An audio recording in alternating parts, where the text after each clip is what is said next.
don't know if you guys can see that actually. Can you see it? All right, so I'm blind as a bat. It's called menopause and it's getting worse. All right, so I'm going to do a little bit of a switcheroo, and let me tell you why. That whole menopause thing, my memory going bad.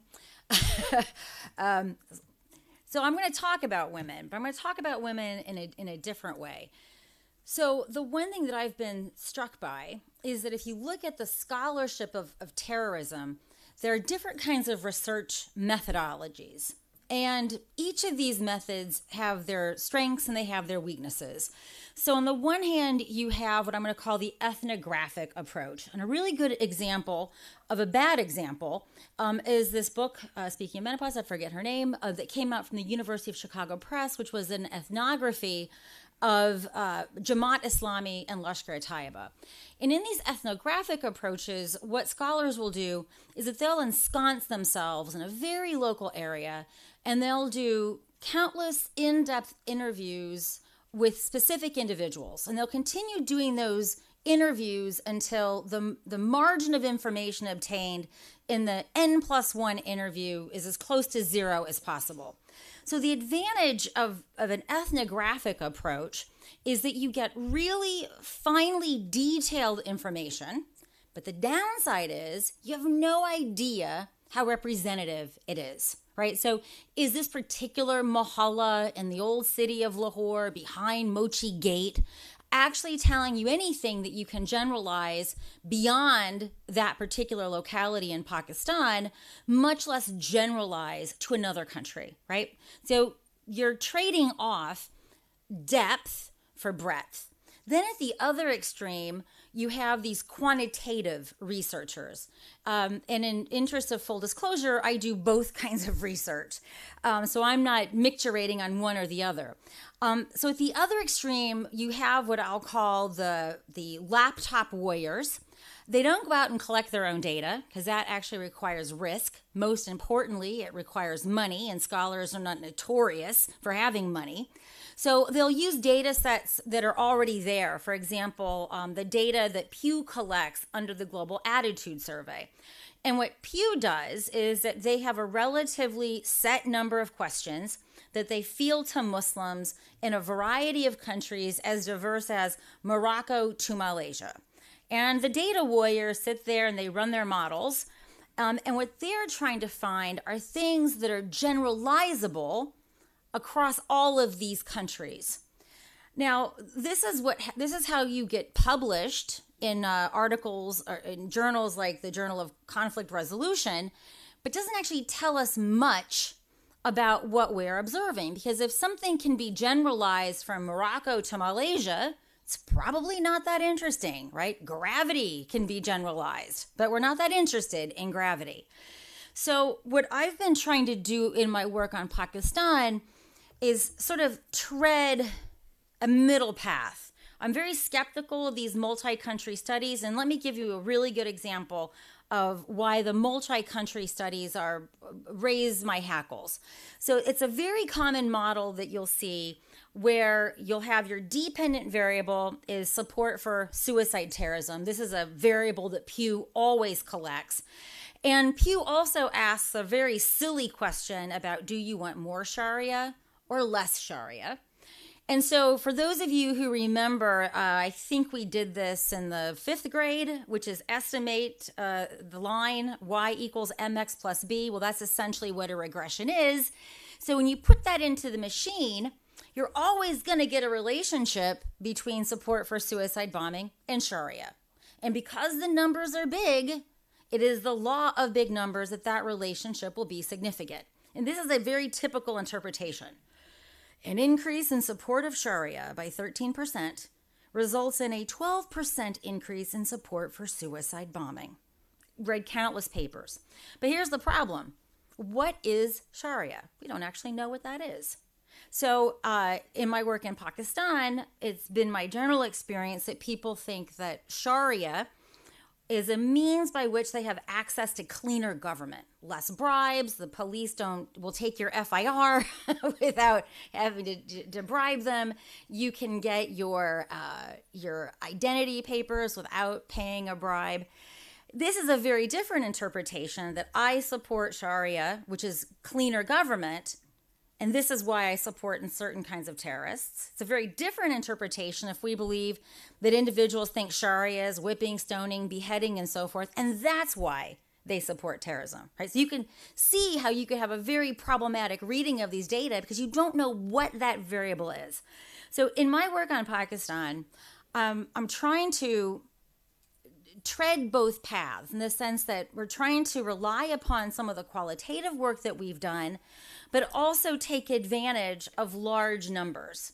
So what I'm going to say here as I go into this presentation, I don't want anyone to leave this room thinking that what I'm going to say is generalizable to Egypt or Iran. I'm very strongly of the belief that this kind of work, that when it's good, it's specific. And this necessarily means we can't go around applying these insights to other conflict areas. Why is this a problem? Well, for any of you that's worked in an embassy, no one wants to hear this, right? So I'm going to tell you a little bit about USAID and why they make me cross. All right, so USAID has so much money, although Hair Trump, as I like to call him, which is both a play on words because of his hair and also a reference to his his white supremacist nonsense. But who knows, he might take all that money away. But before Trump, USAID had a lot of money. So if you think about the transaction costs of writing a contract, no one wants to write 200 contracts for $10,000. Right? Because it takes the same amount of time to write a contract for $10,000 versus $4 million. So the way USAID works is that they have 5 Beltway bandits corralled. They write them big institutional checks, and then it's their job to start executing. What's the easiest and most efficient way of doing this is that you have a cookie cutter program, right? We did this in Colombia, we did it in Peru, and now we're going to do it in Pakistan, right? This is how it's done. So you have this whole business called countering violent extremism. We have it, DFID has it, the Canadians have it. Anyone with money to waste has a CVE program. But the problem with CVE, apart from the fact that it doesn't work, is the fact that it is built around certain assumptions about who needs to be de-radicalized. Incidentally, I don't like the word radical at all, because once you call someone radical, you stop seeking the explanations for their behavior. And my work on Lashkar Taiba and the book that I'm doing, these guys are very rational. There's nothing radical about them.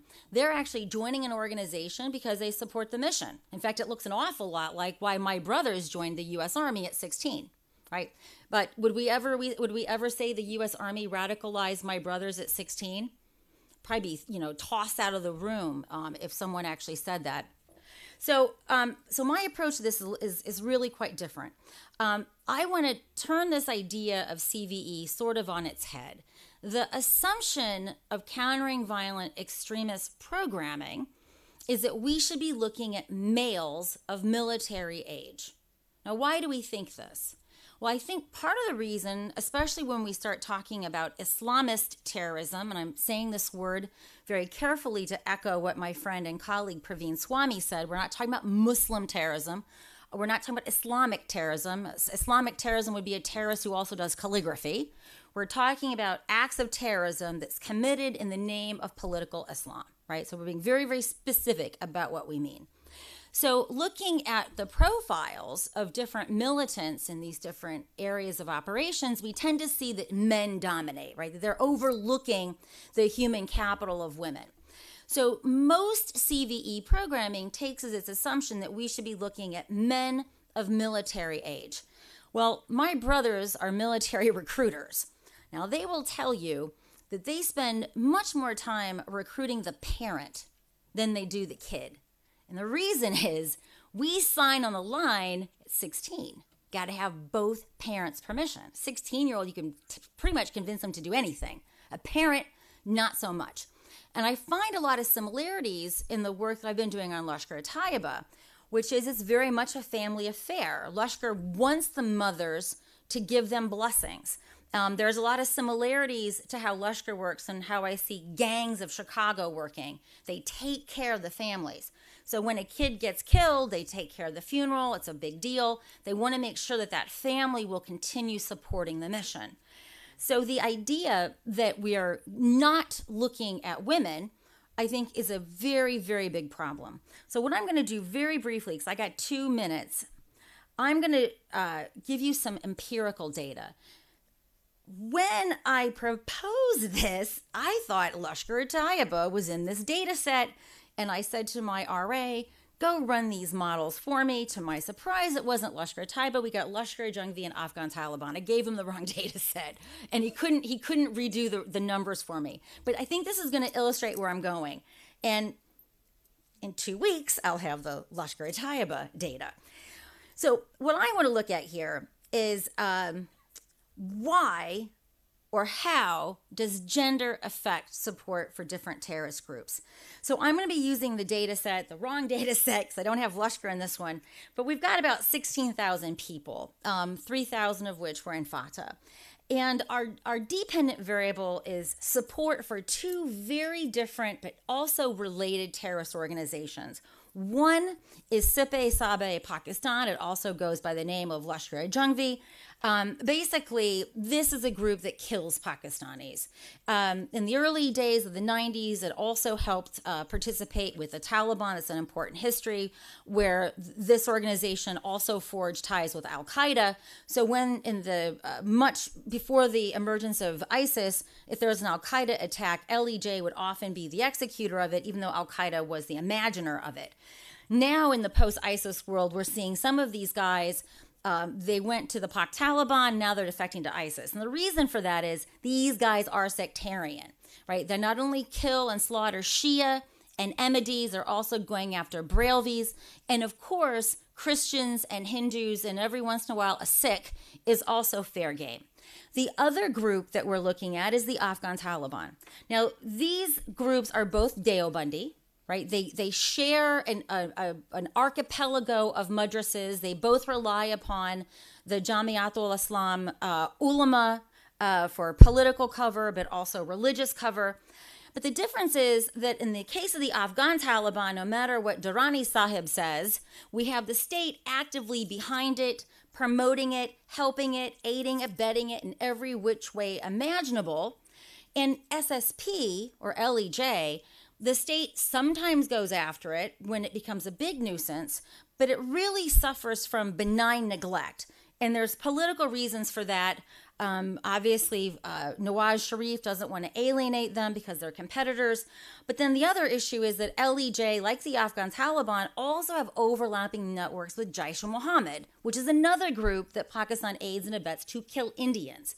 So it doesn't have an incentive to really crack down. And with the Islamizing project of the state, quite frankly, and though this may sound cruel, Pakistanis aren't getting terribly upset that Barelvis, Sunnis, or excuse me, Shia and Ahmadis are being slaughtered, much less non-Muslim minorities. So let me just get to the chase. And this is it, dude. Our timing is perfect. And this is a fascinating, what? Right now. Seriously, I'm wrapping it up. Dave Chappelle, his wrap it up meter is right here. This is it. When we ran this regression, we found something absolutely fascinating. Women were significantly more likely to support this sectarian group than were men. Not surprisingly, they were not that supportive of the Afghan Taliban. The Afghan Taliban have a pretty bad rap when it comes to women. So I'm not that surprised that women were like, oh, I'm not so into the Afghan Taliban. Layer on top of that, racist views about Pashtuns and how they treat women, and obviously the relationship between Pashtuns and the Taliban. But this is an enormous puzzle. What is going on that women prefer sectarian terrorists? I have to say, I was really surprised to see this. So Amuse Bouche, when I'm going to do a very similar analysis of another data set that actually does include questions about Lashkar Taiba, and I can't answer that question right now. Unlike SSP, LET has an enormous infrastructure dedicated to recruit women. It has an entire publication branch that targets women. It has women's ijtimas. Women are members of the organization. They're given political freedom to move around the country without anyone questioning their honor because they're hijab kabobbed up. But I have not any possible explanation as to why women would support a group that provides no public goods whatsoever. They're not doing Jamaat al-Dawa, healthcare clinics. They're not providing anything except death. So if any of you have any ideas, I can't find any SSP publications. In short, I can't come up with any data-driven explanation to unravel this puzzle of why women are supporting this group that do nothing but kill. Thank you.